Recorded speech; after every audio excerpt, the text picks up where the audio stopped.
Boa tarde, minhas irmãs, meu irmão. E vamos orar, né? Senhor, nós te agradecemos pelo seu amor, pelo seu cuidado conosco, Senhor, pela sua igreja, pelas pessoas que aqui estão, para a gente poder aprender mais e mais da sua palavra para a nossa vida prática. Na nossa vida prática, a gente viver uma qualidade de vida melhor. Nós te agradecemos pelo seu carinho, pelo seu cuidado, pela sua igreja, e te agradecemos também, Senhor, além das pessoas que estão aqui, mas te agradecer pelos irmãos lá em Moçambique que estão vendo, acompanhando essas lições conosco e os nossos vídeos. Pedimos que o Senhor também os abençoe lá. Assim oramos. Abre, Senhor, por favor, a nossa mente e o nosso coração para a gente tirar o melhor proveito desse estudo hoje. Assim oramos no nome de Jesus. Amém. Amém. Bom, na semana passada nós falamos um pouco mais, foi a segunda parte, o segundo encontro sobre a carta, estudo da carta aos Romanos. Hoje é o terceiro encontro. E recordando sobre o tema central da carta aos Romanos, o apóstolo Paulo, ele colocou como tema central, ele explorou como tema central a revelação da justiça de Deus na vida dos homens. A revelação da justiça de Deus na vida dos homens. Nós vamos daqui a um pouco mais ler a carta aos Romanos, capítulo 1, do versículo 18 ao 32, e depois vamos ler o capítulo 2 em duas partes, do versículo 1 ao 16 e o capítulo 2, do 17 ao 29. Por que nós vamos voltar um pouco atrás? Porque é sempre bom a gente revisar o tema, já que está se falando da aplicação prática da justiça de Deus na nossa vida. Para quê? Para o nosso crescimento espiritual. A justiça de Deus, ela é revelada onde? Onde é que a justiça de Deus é revelada? No jornal O Globo, no jornal A Folha de São Paulo ou no jornal de lá de Lisboa?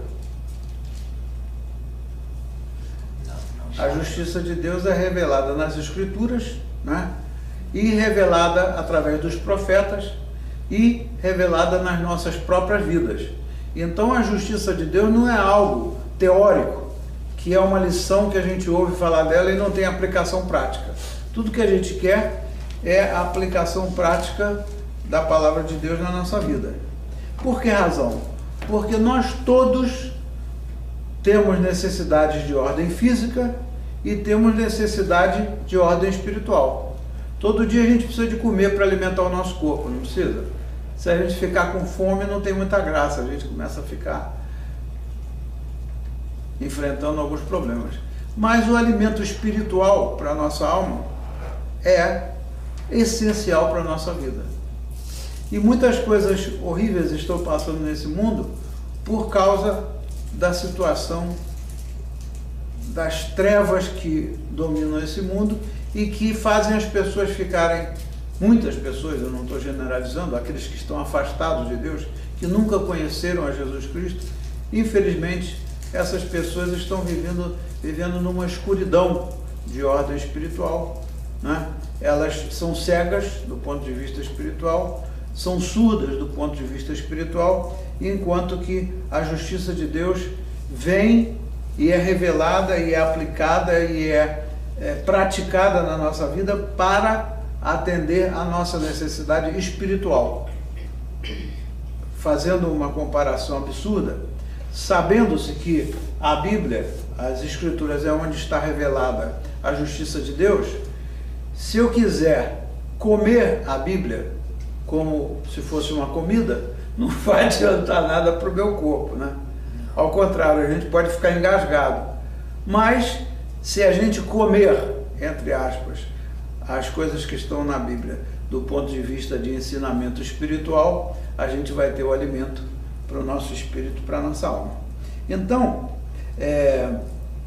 desde o primeiro estudo, do primeiro dia que nós começamos a explorar a carta aos Romanos, nós tratamos da nossa jornada da vida. Lembra-se daquele quadrinho?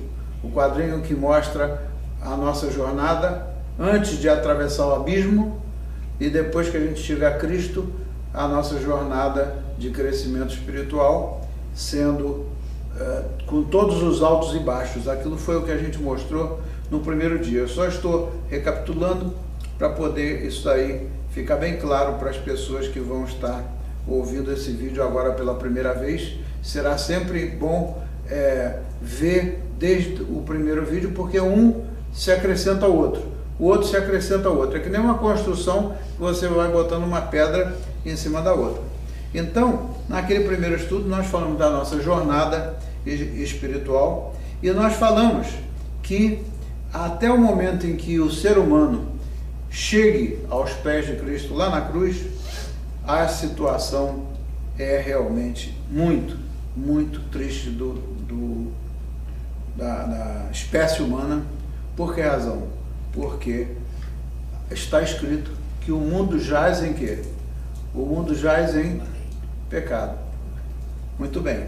Agora, a meta desse estudo e a meta do apóstolo Paulo, quando ele foi inspirado para escrever essa carta à igreja aos Romanos, o que acontece? A meta dele era ensinar, primeiro mostrar o nosso status antes e depois o nosso status durante a caminhada para alcançar a meta. Qual é a meta?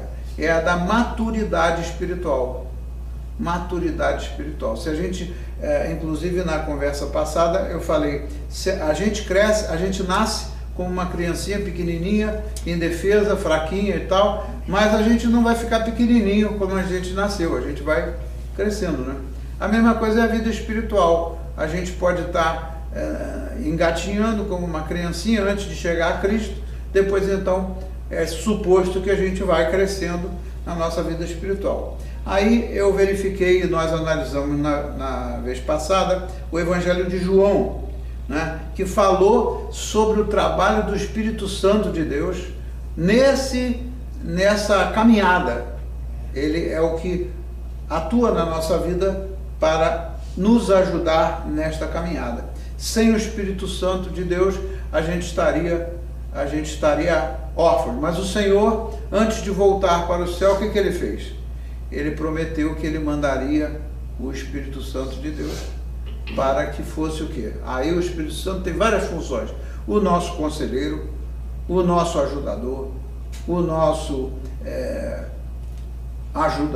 o nosso professor, ou seja, o Espírito Santo de Deus, ele trabalha no profundo do nosso ser para, primeiramente, nos convencer do pecado, porque senão ninguém se convence que é pecador. Ah, eu sou bonzinho, eu nunca matei ninguém. Então, o pecado não se trata só disso. O pecado se trata de muitas outras coisas. Mas, o que acontece? Hoje, nós vamos ver o que o apóstolo Paulo fala naqueles 2 primeiros capítulos que ainda não analisamos, e ainda não analisamos os capítulos que vão para diante, depois do momento que a gente chega a Jesus Cristo, porque a gente tem que comer esse bolo às fatias. Esse bolo é muito gostoso, então a gente tem que comer esse bolo às fatias. Então hoje nós vamos tratar do assunto das nossas necessidades de natureza espiritual. E o apóstolo Paulo, o que eu gosto muito da maneira que ele ensina, é que ele é sistemático.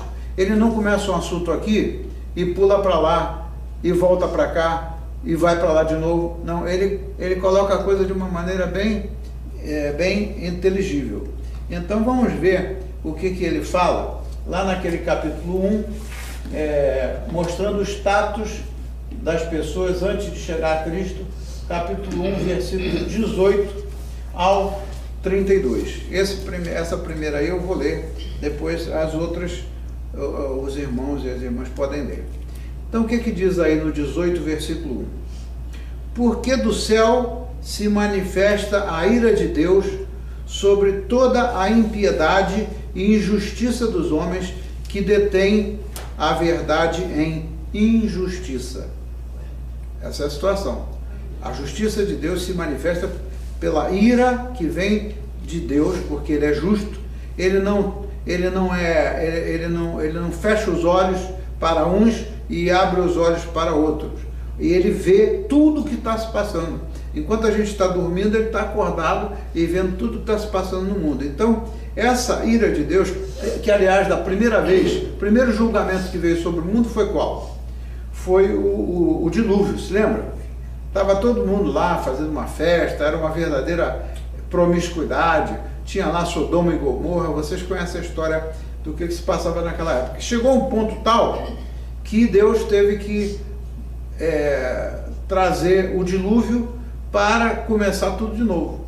E assim foi, e o Noé e os seus filhos e a sua família, Noé foi o único que foi achado, aos olhos de Deus, ele foi achado justo para ser instrumento de Deus na recriação de toda a humanidade, porque todos os demais foram embora com o dilúvio. Então, aquela época, o dilúvio foi a primeira manifestação, a primeira grande manifestação da ira de Deus sobre toda a impiedade e injustiça dos homens. Por quê?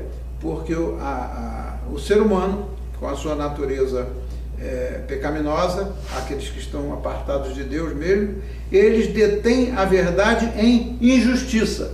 Traduzindo isso aí, deter a verdade em injustiça, o que quer dizer isso? Quem é que me sugere uma ideia? O que quer dizer deter a verdade em injustiça? A pessoa que fala como sendo a verdade, mas comete injustiças de várias formas. Então fala uma coisa e faz outra. Essa é uma boa ideia, é uma boa ilustração.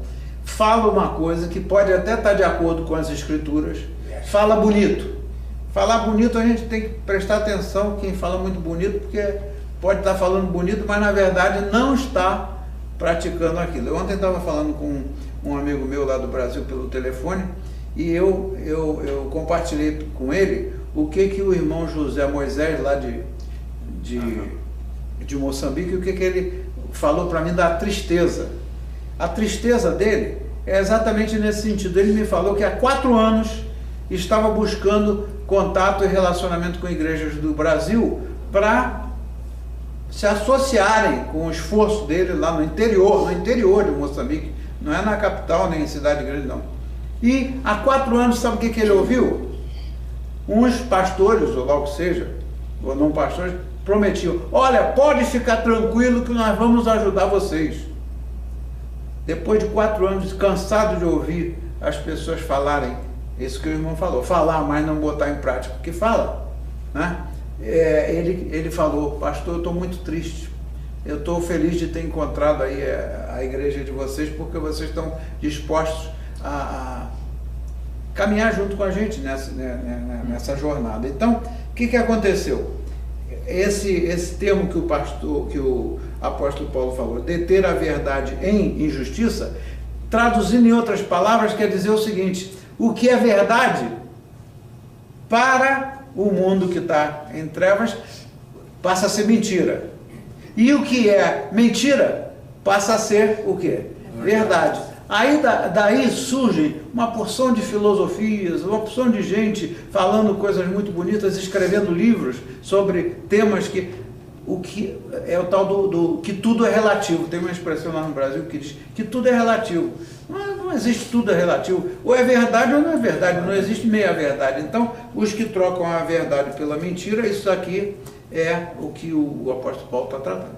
Bom, aí ele diz no versículo 19: porquanto o que de Deus se pode conhecer, neles se manifesta, porque Deus lhe manifestou. Então, porquanto o que de Deus se pode conhecer, nele se manifesta, porque Deus lhe manifestou. Isso aí é o seguinte: Deus pega aqueles que praticam a injustiça, Deus alcança aqueles que são os enganadores, mentirosos, não sei o quê, e pela graça dele, que é do que a gente tem falado aí nos últimos tempos, pela graça dele, Deus se manifesta, né, como a eles se manifestou. Então, muitas pessoas que ainda na sua injustiça, na sua inverdade, vinham praticando o que não falavam, Deus, pela sua misericórdia, pelo seu amor, ele se manifestou no meio humano. Muito bem.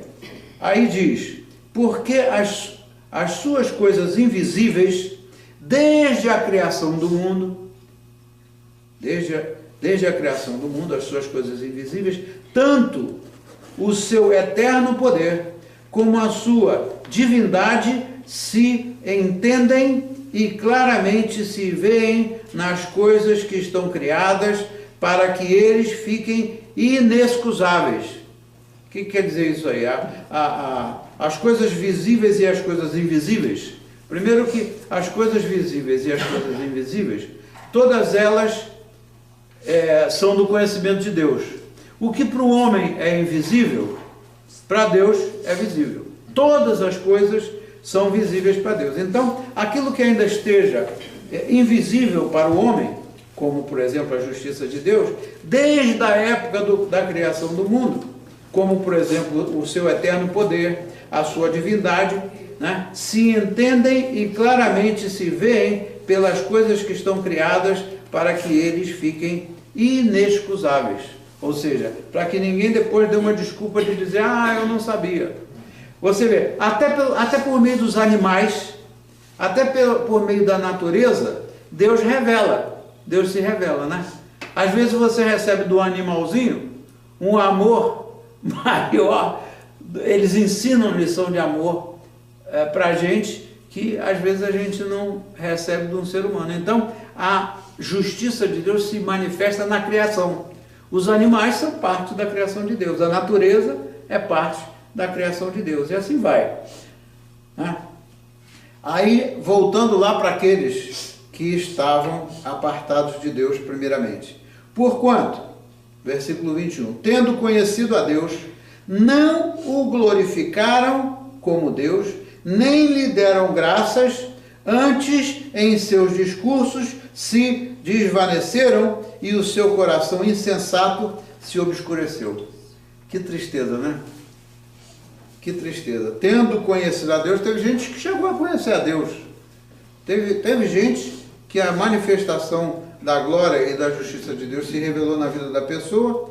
E aí, como é que a pessoa respondeu à graça de Deus? Aqueles especificamente, nem lhe deram graças, porque a Bíblia diz que em tudo dai graças, nas coisas boas e nas coisas ruins, em tudo dai graças, mas antes em seus discursos se desvaneceram, ou seja, as coisas não ficaram claras para eles, eles se desvaneceram, eu não sei exatamente o alcance dessa palavra desvanecer, mas é alguma coisa que perdeu o sentido da vida, algo assim, né? E o seu coração insensato se obscureceu. Quando as pessoas, isso é uma coisa muito séria que o apóstolo Paulo está falando aqui, quando as pessoas, tendo conhecido a Deus, não o glorificaram e não deram graças, né? Qual o resultado mais visível que a gente encontra nessas situações? O coração dessas pessoas passa a ser o quê? Insensato e se obscurece. É como que a pessoa está vivendo no meio de uma treva e não consegue nem ver a luz lá no fim do túnel. É uma tristeza grande a situação do ser humano nessa condição. Aí olha só o que ele diz no 22. Dizendo-se sábios, eles tornaram-se o quê? Loucos. Esse é o paradoxo, né? Eles disseram-se sábios, dizendo-se sábios, eles tornaram-se loucos. Você já viu isso? Tanta gente que se considera, ou que se considerou ao longo da história, sábios, etc., eles se tornaram, loucos no que diz respeito às coisas de Deus, obviamente. Na minha Bíblia está escrito estultos. O que diz a sua versão? Dizendo-se os sábios, tornaram-se estultos. Estultos. Estultos. É uma palavra bonita, que tem esse sentido aí. Se tornaram o coração deles se tornou insensato e obscuro. Estulto deve ser o cara que sai fazendo qualquer coisa e o coração dele não tem sensibilidade, né? Deve ser esse o sentido da palavra estulto, né? Aí no 23, olha só o que diz o 23. E mudaram a glória do Deus incorruptível em semelhança da imagem de homem o quê? Corruptível. E de aves e de quadrúpedes e de répteis. Veja só.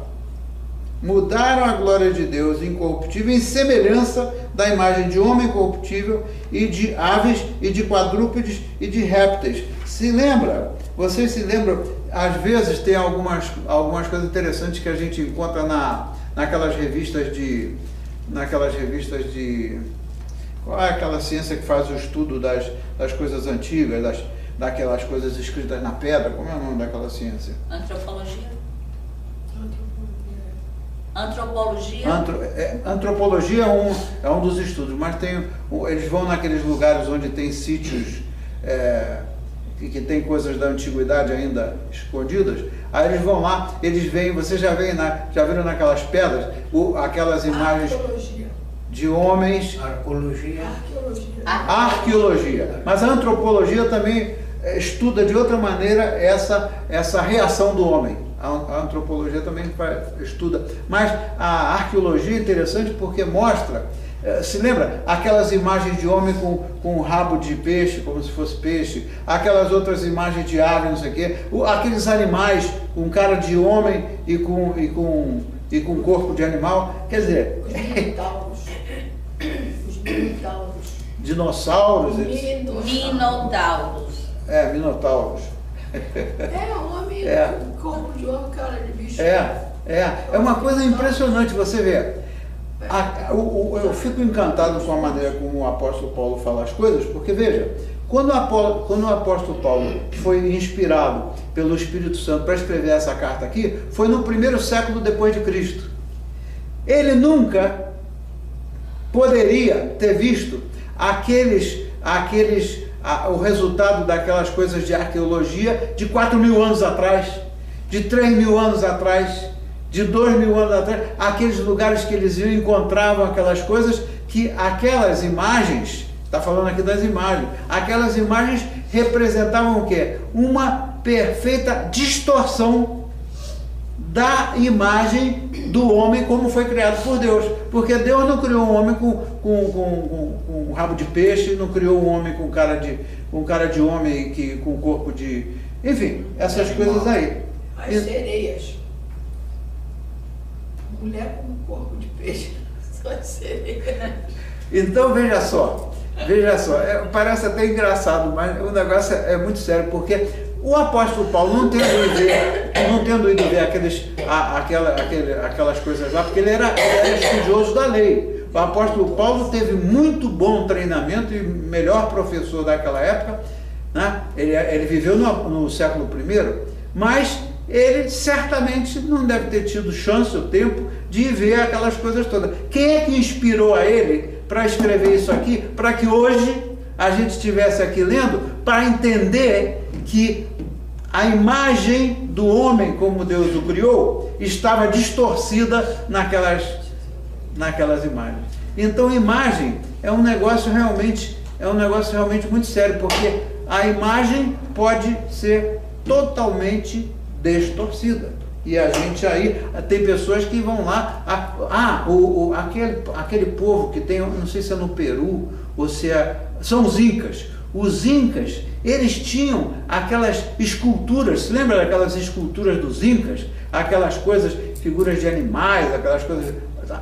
Imagina como é que aquilo aconteceu. Então, durante a história da humanidade, muitas vezes aquelas imagens retratavam coisas distorcidas da realidade de Deus.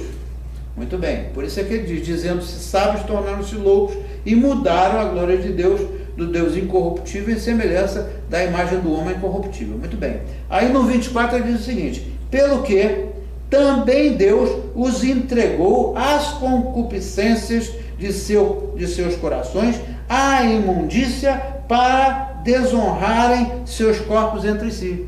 Imagina? Por que razão? Deus, ele não vai pegar ninguém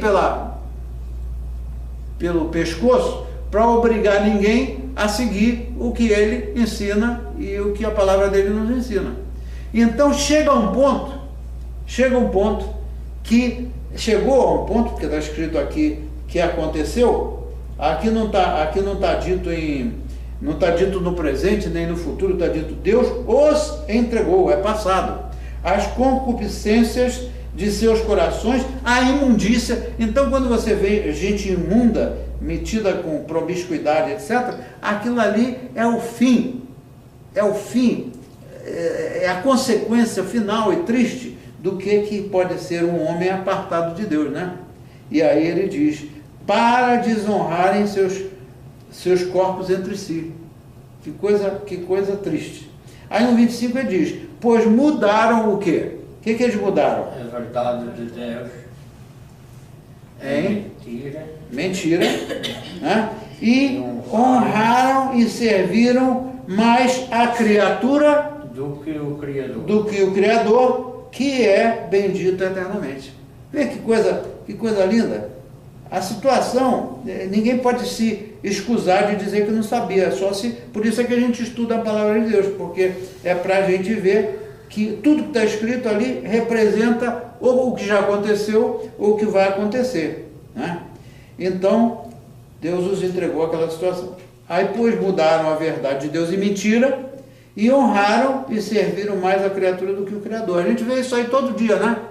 A gente vê isso todo dia. É na mídia, é na rua. Aí o 26 diz o seguinte, pelo que Deus os abandonou, a quê? As paixões infames. Eu nem posso imaginar quais são as paixões infames, mas deve ser coisa horrível. Paixões infames. Porque até as suas mulheres mudaram o uso natural, no contrário à natureza.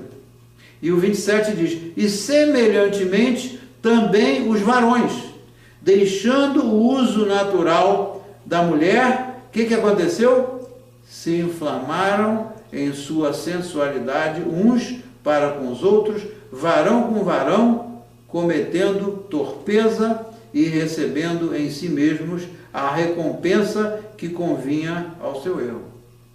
É o retrato escrito do que está se passando no mundo hoje em dia, né? Mas a misericórdia de Deus está disponível. Não quer dizer que aquilo ali é algo irreparável, porque se quem quer que seja a pior das pessoas que possa se ver, se arrepender ou se chegar a Jesus Cristo, aquela realidade da pessoa, ela vai se converter na salvação, vai se converter em uma nova criatura, como diz a palavra. Aí o versículo 28 diz, e como eles se não importaram de ter conhecimento de Deus, assim Deus os entregou a um sentimento perverso para fazerem coisas que não convêm, estando cheios de toda a iniquidade, prostituição, malícia, avareza, maldade, cheios de inveja, homicídio, contenda, engano e malignidade, sendo murmuradores, detratores, aborrecedores de Deus, injuriadores, soberbos, presunçosos, inventores de males, desobedientes aos pais e às mães, nécios, infiéis nos contratos. Infiéis nos contratos, né? A gente é enganado nesses negócios o tempo todo. Infiéis nos contratos, sem afeição natural, irreconciliáveis e sem misericórdia. Essas pessoas que estão apartadas de Deus estão nessa condição, elas não têm misericórdia de ninguém, né? E aí o versículo 32 diz, os quais, conhecendo a justiça de Deus, que são dignos de morte, que tais coisas praticaram, não somente as fazem, mas também consentem aos que fazem. Também consentem aos que fazem. Então isso aqui é uma fotografia escrita, se é que pode existir isso, uma fotografia escrita, do que está se passando no mundo e que leva, né, quando os irmãos evangelistas lá em Moçambique vão pregar a palavra de Deus, um dos vídeos que eu mandei para eles diz o seguinte: o evangelista, e o melhor exemplo disso é o Billy Graham, ele não pregava a mensagem do evangelho só em parte, ele não falava só do amor de Deus, ele não falava só da misericórdia de Deus, ele não falava só da graça, ele falava também da consequência do pecado, da rejeição de Deus pelo homem, que leva ao julgamento final e a miséria eterna, a separação eterna de Deus. Então, isso aqui é a mensagem, isso aqui é a mensagem completa, porque também a gente vê muita gente aí só pregando aquilo que a gente quer ouvir, mas falar da verdade completa do que está escrito, aí a coisa vai mais adiante, né? Muito bem. Aí, lá no capítulo 2, versículos 1 ao... Deixa eu ver aqui. Versículos 1 ao 16, né? Aí vai falar de uma situação muito interessante, que é a situação, dentre outros, daqueles que são moralistas, que eram os caras moralistas na época de Jesus Cristo, que falavam bonito, mas não faziam. Quem eram eles? Os fariseus. Os fariseus eram conheciam profundamente da lei. Conheciam profundamente da lei. Só que eles não conheciam da graça.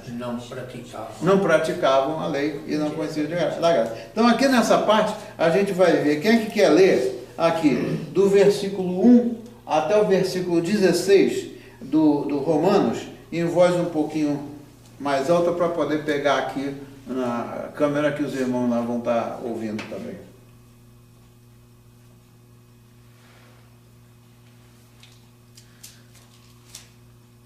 Portanto, és inexcusável quando julgas ao homem quem quer que sejas, porque te condenas a ti mesmo naquilo em que julgas a outro, pois tu que julgas fazes o mesmo. Uau. E bem sabemos que o juízo de Deus é segundo a verdade sobre os que tais coisas fazem. E tu, ó homem, que julgas os que fazem tais coisas, cuidas que fazendo-as tu escaparás ao juízo de Deus? Ou desprezas tu as riquezas da sua benignidade e paciência e longanimidade, ignorando que a benignidade de Deus te leva ao arrependimento? Mas segundo a tua dureza e teu coração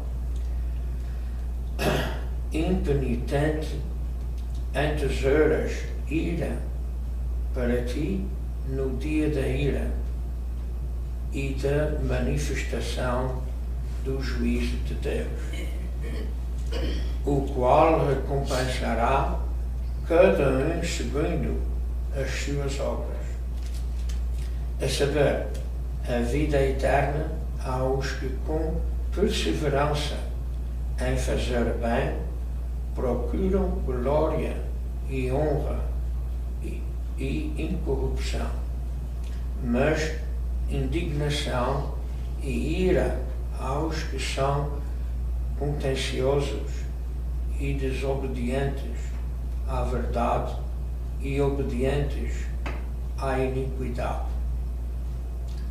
tribulação e angústia sobre toda a alma do homem que faz o mal, primeiramente do judeu e também do grego. Glória, porém, e honra e paz a qualquer que faz o bem, primeiramente ao judeu e também ao grego, porque para com Deus não há acepção de pessoas, porque todos os que sem lei pecaram, sem lei também perecerão. E todos os que sob a lei pecaram, pela lei serão julgados. Porque os que ouvem a lei não são justos diante de Deus, mas os que praticam a lei hão de ser justificados. Porque quando os gentios que não têm lei fazem naturalmente as coisas que são da lei, não tendo eles lei para si mesmos, são lei, os quais mostram a obra da lei escrita no seu coração, testificando juntamente a sua consciência e os seus pensamentos, quer acusando-os, quer defendendo-os, no dia em que Deus há de julgar os segredos dos homens por Jesus Cristo, segundo o meu Evangelho. Amém. Aqui ele já está fazendo a transição para mostrar a diferença entre aqueles do primeiro grupo e os outros. Agora ele vai explicar isso mais adiante, mas é bom a gente já abrir os olhos desde agora, porque a lei, ela não justifica ninguém. Se algum homem na face da terra, em qualquer tempo que seja, cumprisse exatamente o que a lei mandasse, poderia ser justificado. Mas o que acontece? Ainda que ele cumpriu 99,9% do que dizia a lei e 0,01% da lei ele não cumpriu, isso não traz crédito. Nem quando não cumpre completamente, não cumpre a lei. Exatamente. Por observar só um mandamento, a lei são 10 mandamentos, mas a lei é uma só. A lei é uma só. Enquanto não estão os 10 mandamentos feitos ou observados, a lei não está observada. Exatamente. Então, se algum homem tivesse na face da terra cumprido todos os preceitos da lei, era outra coisa. Mas está dito que todos pecaram e necessitam da misericórdia de Deus, né? Então, o que acontece na prática?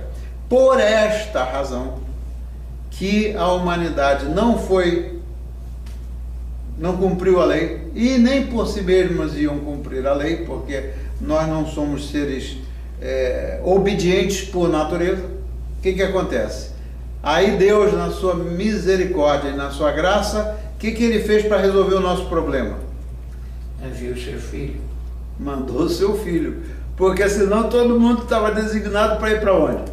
Talvez não tivesse nem lugar lá no inferno para acomodar tanta gente, né? É uma coisa triste, mas é a realidade. Quer dizer, a solução não estava no homem, a solução estava em Deus mesmo, que enviou o seu filho. Muito bem, de todo esse negócio aqui que a gente leu agora no capítulo 2, tem alguma coisa aí que vocês querem ressaltar antes de ver a segunda parte do capítulo 2? Tem alguma coisa que saltou aos olhos de vocês?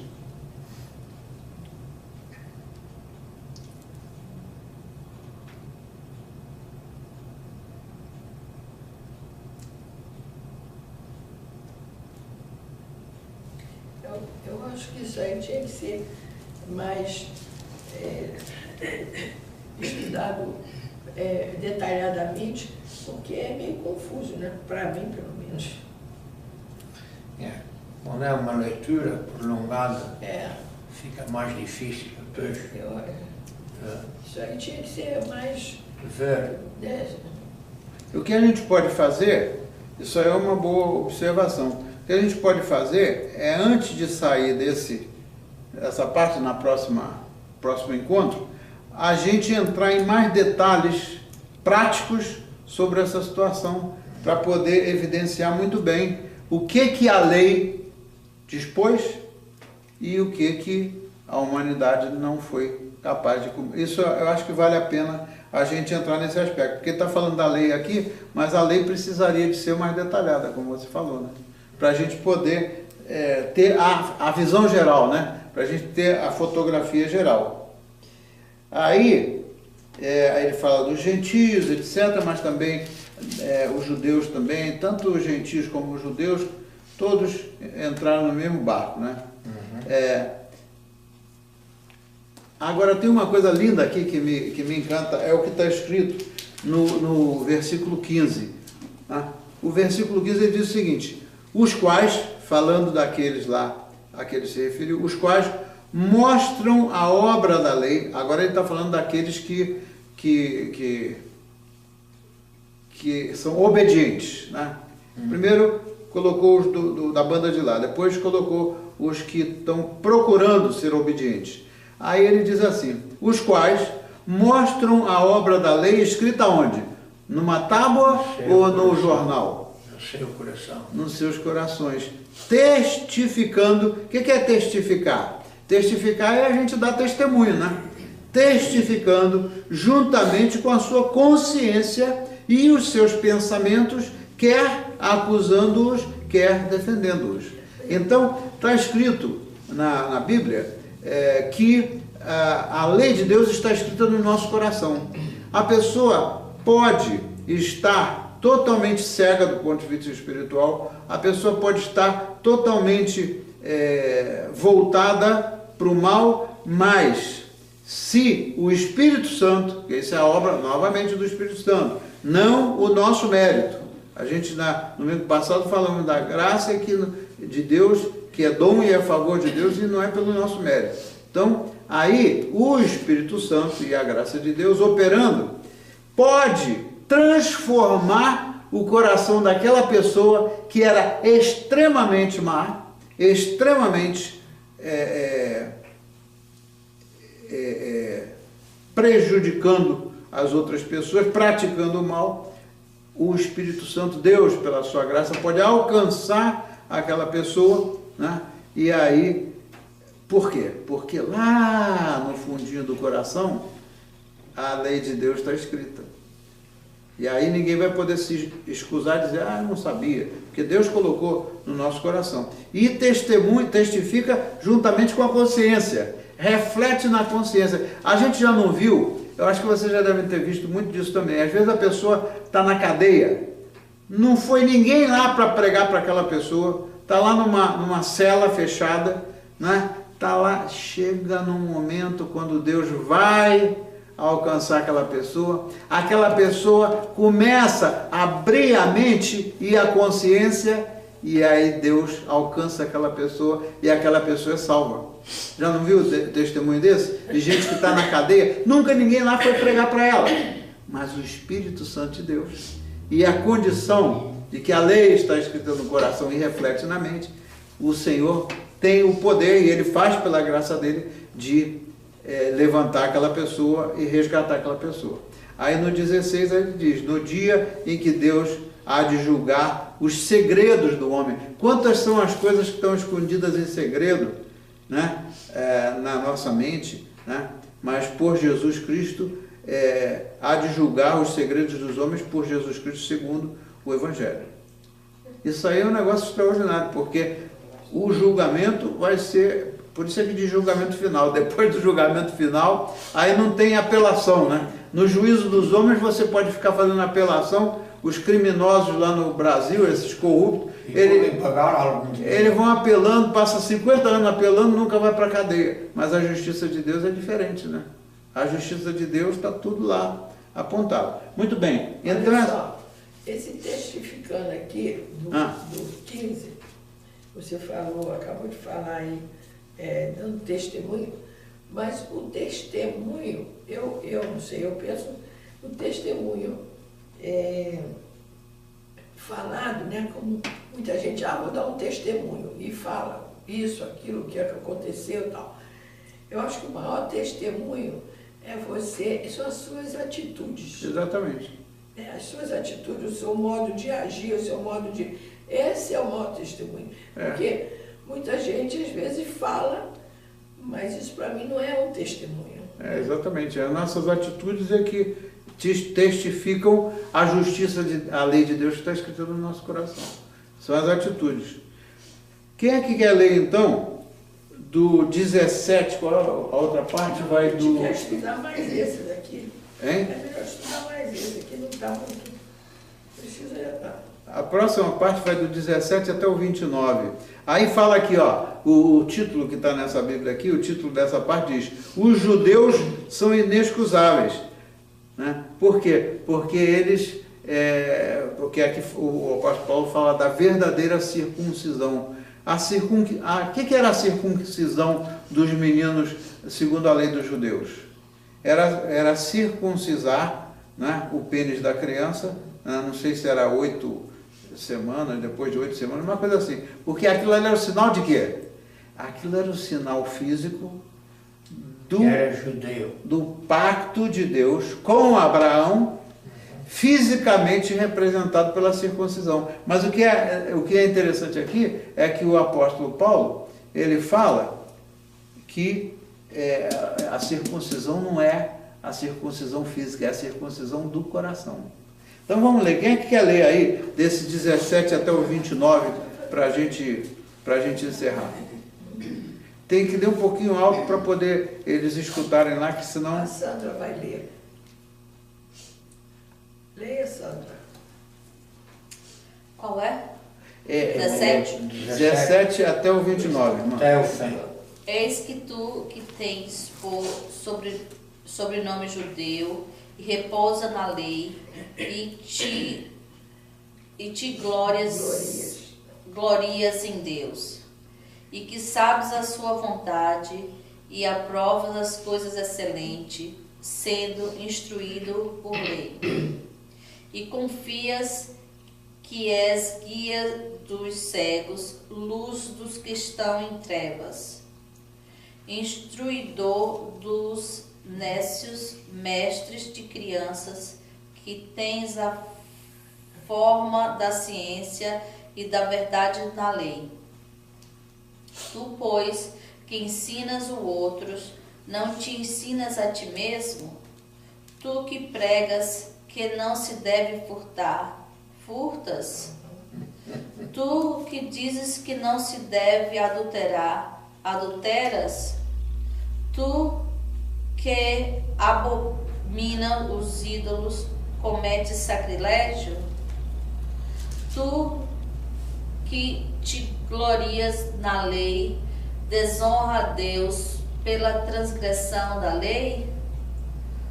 Porque, como está escrito, o nome de Deus é blasfemado entre os gentios por causa de vós.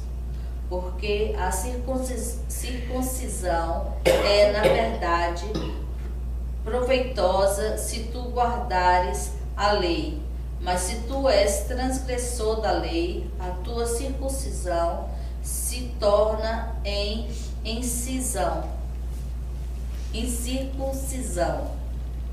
Se, pois, a incircuncisão guardar os preceitos da lei, porventura a incircuncisão não será reputada como circuncisão? E a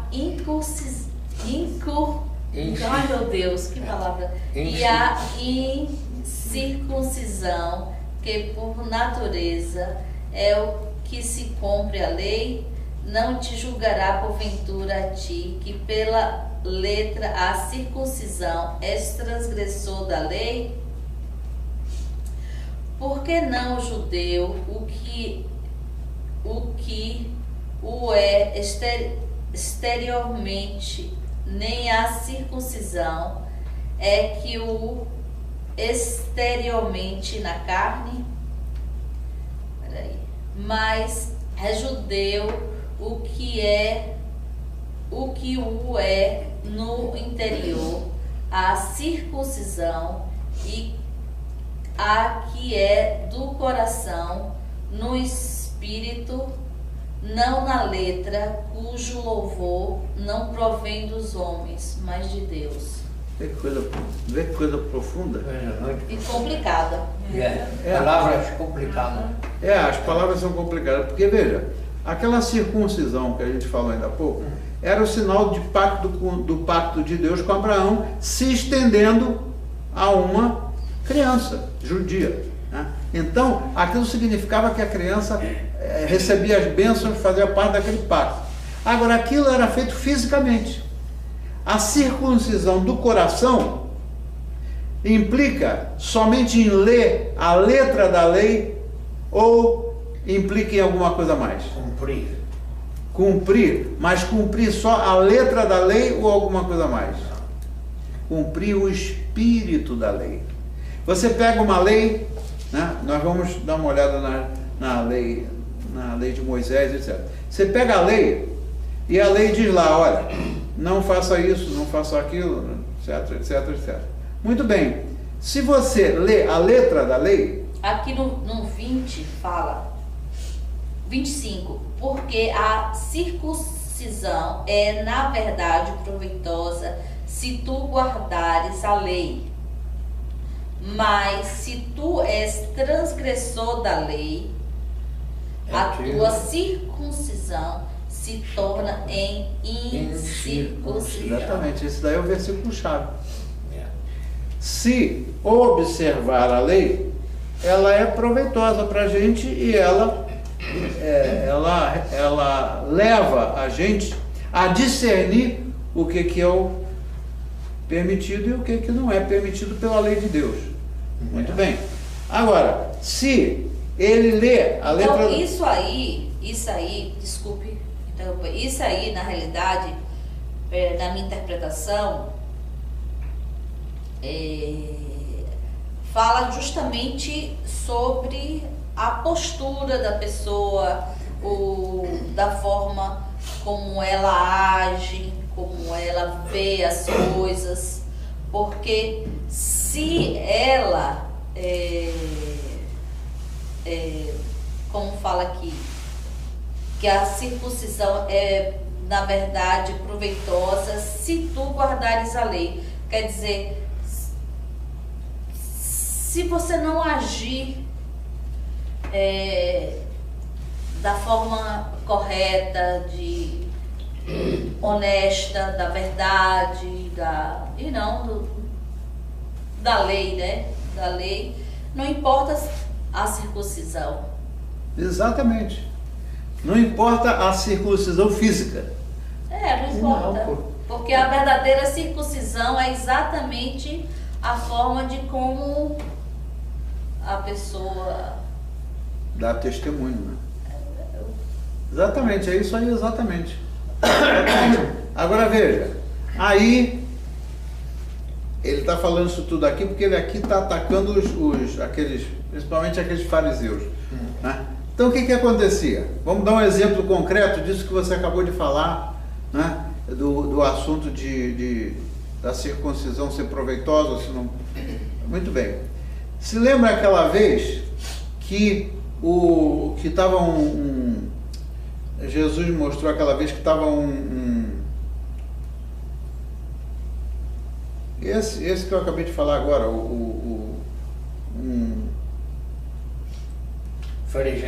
fariseu. Ele estava lá no templo, né? Na sinagoga deles lá, e aí Jesus Cristo pregou, etc, etc, etc. Aí ele bateu no peito e disse assim para Jesus Cristo: Senhor, que eu não seja como essa mulher, que eu cumpro tudo, eu faço isso, eu faço aquilo. Ele enumerou lá dava os dízimos, etc, etc, etc, etc.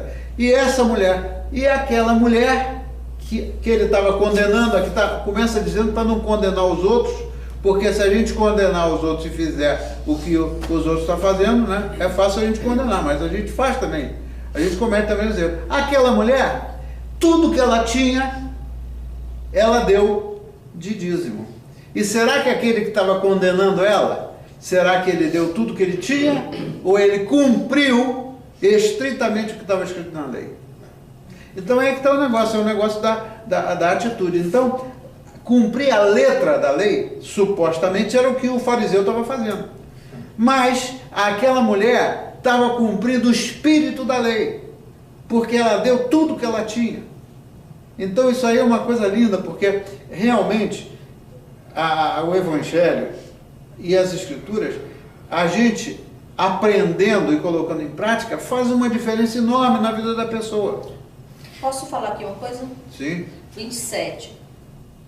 E a incircuncisão, que por natureza o é, se cumpre a lei, não te julgará porventura a ti que pela letra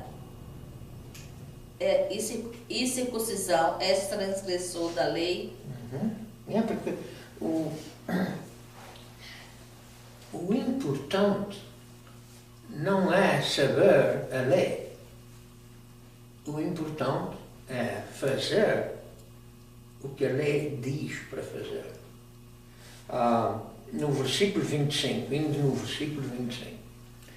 Porque a circuncisão é, na verdade, proveitosa. E tu se tu guardares a lei. Portanto, a circuncisão física é proveitosa se tu guardares a lei. Mas se tu és transgressor da lei, a tua circuncisão se torna em incircuncisão.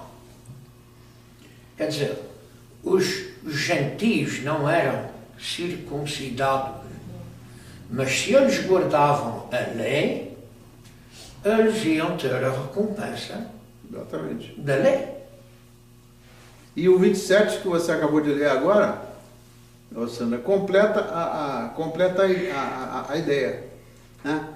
E a incircuncisão, que por natureza o é, se cumpre a lei, não te julgará porventura a ti. Então, se a gente não colocar em prática o que diz a lei, se eu fosse um judeu circuncisado, não adiantaria nada, porque a própria lei ia me julgar. A própria lei, ela funciona a favor dos que a cumprem e funciona contra aqueles que não a cumprem. Por que razão? Isso aí é uma coisa linda. Veja só. O 26 fala isso também. O 26. Se, pois, a incircuncisão guardar os preceitos da lei, porventura a incircuncisão não será reputada como circuncisão? O preceito da lei, que ele quer dizer aí, é o espírito da lei, não é a letra da lei. Não. Entendeu? O preceito da lei,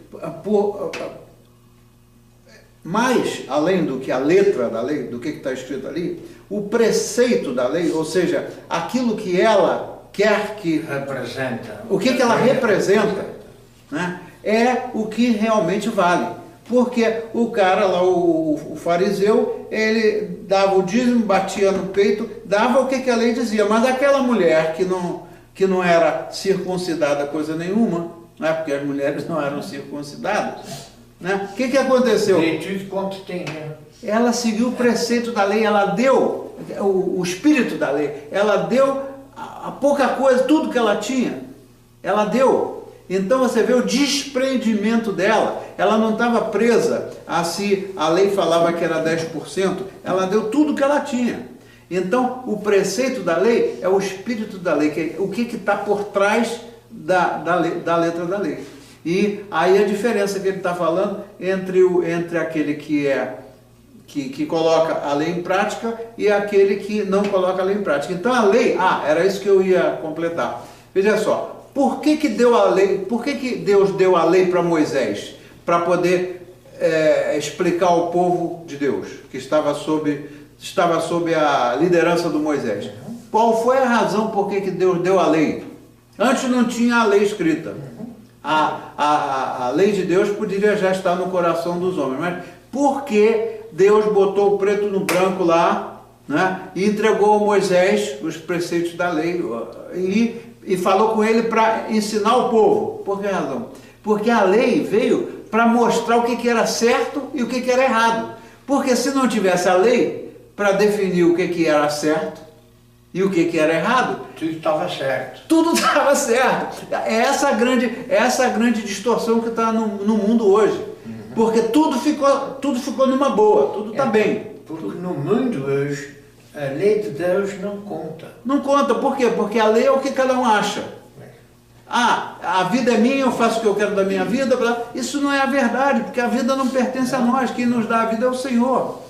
Então, a lei foi dada para discernir o que é certo e o que é errado. Então, a pessoa que não estuda a Bíblia não sabe discernir o que é a verdade e o que é a mentira. Não pode discernir o que. Essa é a razão por que a gente estuda a Bíblia, para o nosso crescimento espiritual. O nosso crescimento espiritual vem, né, pela fé, obviamente pelo trabalho do Espírito Santo, mas por conhecer aquilo que as Escrituras falam. Porque de outra maneira, né, seria muito fácil. Olha, eu não sabia. Você me desculpa, eu não sabia. Ninguém vai se escusar. Essa é a razão. Porque está escrito lá, Jesus disse que levasse o Evangelho a todas as nações. Por que razão as instituições de missões estão mandando missionário para o mundo, para a parte do mundo que o Evangelho ainda não chegou? Sejam de que religiões forem. Por quê? Porque é suposto que, e está lá escrito, não é suposto, está escrito que enquanto o Evangelho não for levado a toda criatura, né, Jesus não vem. O Senhor não vem. O Senhor vai vir no dia em que tiver todo mundo. Olha, meu filho, você está fazendo isso, mas você já sabia. Você não pode dizer que não sabia. Então aí vem a justiça de Deus. E o que está escrito lá? Aqueles que estão em Cristo não têm condenação.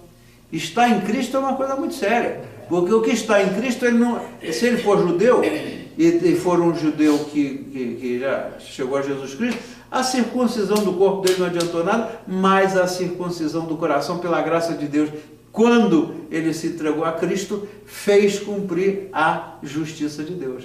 Essa é a matemática de Deus. A justiça dele não é somente cumprir o que está escrito na letra da lei. A justiça de Deus é cumprir o preceito da lei, que é o que está por trás, o espírito da lei. E o espírito da lei é para quê? É para condenar o homem? Não. Deus quer que todos se salvem. Aqueles que não quiserem chegar a Jesus Cristo, eles vão responder, né, segundo as atitudes deles. Mas a toda criatura é dada a chance de se arrepender. Aquele ladrão da cruz que eu mencionei na minha mensagem do domingo, era um criminal, era um criminoso. Estava lá um que era criminoso, do lado dele estava Jesus Cristo. Um não se arrependeu. Ele se arrependeu no último minuto da vida dele e o Senhor falou para ele: estarás comigo ainda hoje no paraíso. Quer dizer, então é lindo. Por isso é que o nosso esforço de levar a palavra de Deus às pessoas não depende de ter um PhD em teologia, não depende de ser doutor nisso, doutor naquilo. É falar da nossa experiência com Cristo. Na nossa linguagem, falar para as pessoas. Não é exigido nada mais do que isso. Não precisa de diploma, não precisa de nada disso. Precisa a gente estar disposto a levar as boas novas para as pessoas. Aí, na conversa com as pessoas, se vier uma pergunta dessa, por exemplo, sobre o negócio da circuncisão, que é um negócio um pouco complicado, né? Aí vai, não, olha, a circuncisão é o seguinte, é você respeitar o preceito da lei, o espírito da lei, né? É cumprir aquilo. Aí dá um exemplo como esse, por exemplo, do fariseu lá, que estava batendo no peito e se dizendo justo e querendo o mérito. Ele estava querendo ganhar o reconhecimento da graça de Deus pelo mérito de cumprir a letra da lei. Mas, na verdade, a mulher é que teve uma atitude. Voltando para o assunto da atitude, a mulher é que estava... Eu não sei bem de onde é que está, mas há uma passagem que diz que a letra mata e o Espírito vivifica. O Espírito vivifica. É isso aí. A letra mata por quê? Porque se você for que nem o fariseu que quer cumprir lá a letra e dizer que tem mérito, olha, Senhor, eu tenho mérito, viu? Porque eu estou cumprindo o que está escrito aqui. Mas ele cumpriu o Espírito? Quem é que cumpriu o Espírito da lei? Foi a mulher que deu tudo que tinha. Então isso é uma coisa muito linda, né? A letra mata, mas o Espírito vivifica. Né? Que Espírito está falando? O Espírito de Deus. Muito bem, então quem é que quer orar para a gente terminar o nosso estudo hoje, para depois seguir na nossa oração? Podia fazer isso com você agora. Senhor, muito obrigada por essa oportunidade de estarmos aqui, ouvindo a Tua palavra, Senhor. Coloca ela nos nossos corações, na nossa mente, Senhor, para que possamos cumprir, Senhor, para que possamos, quando sairmos daqui, Senhor, poder pôr em prática, Senhor, para que possamos não só atingir nós mesmos, mas atingir as outras pessoas através do nosso exemplo. Senhor, muito obrigada por esse momento que o Senhor está nos proporcionando, Senhor. Nos fortifique para que possamos sempre, Senhor, ter sede, Senhor, do Teu conhecimento, da Tua palavra, Senhor, para que possamos estar sempre alimentados de Ti, Senhor. Muito obrigado. Essa é a minha oração nesse momento, através do Teu Filho Jesus Cristo. Amém. Amém. Amém. Então,